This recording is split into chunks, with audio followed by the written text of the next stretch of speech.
Okay, so chapter 5 coming to you from Oakdale Academy. Here it's field day and we are finishing out the year. I want to talk about the ministry of ritual ablution. Now this kicks off our examination of the book of Leviticus itself, which begins with the Hebrew phrase Vayikra, and he called. In terms of the unfolding of the narrative, in Exodus chapter 40, Yahweh has moved down from the summit of Mount Sinai into the most holy place. The cloud covers the tent, and the priesthood is not yet ordained or able to meet there, so Yahweh calls, Vayikra, and he called. That's actually the name of the book in the Hebrew Bible to Moses. The first chapters of the book of Leviticus deal with the sacrificial system, but I'm not going to start there. I want to begin with the ministry of ritual ablution, which begins in chapters 12 and goes all the way to chapter 15. Why that order? Because in the actual functioning of the temple, that is the order in which things happen. Anybody who wants to go to the temple has to wash with water. That's what the word ablution means. I talk a little bit about this ritual. Okay, so what is ritual impurity? I find that this idea is very foreign to modern people. It's very familiar to ancient people.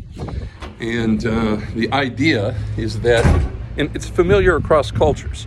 You find it in Mesopotamia, Egypt, Canaan, not only the nation of Israel. The idea being that because of our mortality, the fact that we come into being and pass away, remember that a temple is a dwelling place for a deity who in some sense is immortal. And so that mortality makes us unfit to enter the dwelling of the immortal deity. So just as the mother will not allow the children to walk into the house while they're covered in dirt, so in the same way, anybody who wants to go to the temple must wash with water the residue of their mortality. And in the faith of ancient Israel, this acquires particular significance since mortality is under the curse of sin. The word ritual implies that these laws are not about universal moral norms the way we would think of them. They have specifically to do with worshiping in the temple. So they are rituals that have to be performed anytime somebody wants to go to temple. Okay, so first section, what are the causes of ritual impurity? There are three: the corpse, the decay of the body, and the loss of vital fluids. So anytime a person dies, that communicates ritual impurity. Anytime a person's physical body, their outward body, falls into a state of decay, the Hebrew word for that, it's sara'at. It's very difficult to translate. A lot of translations in the New Testament speak of leprosy. And that's probably not a good translation. It means the decay of the body. It's not necessarily related to Hansen's disease as we know it today.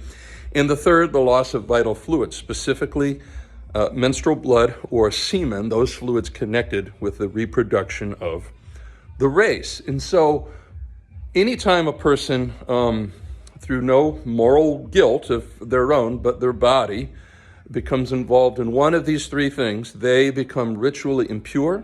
That is communicated to other persons, objects, spaces, and times, and so they're not really permitted to enter the sanctuary. The danger, of course, is that they will bring ritual impurity, dirt, so to speak, into the sanctuary and render it unfit for Yahweh's presence. If they do that, well, then they can become guilty, and then, of course, the sanctuary itself will have to be cleansed, and there they might have to bring a sacrifice, for example. But this is what ritual impurity is. These are the things that it comes from. This is what it prevents people from doing, entering the sanctuary, at least until they're purified.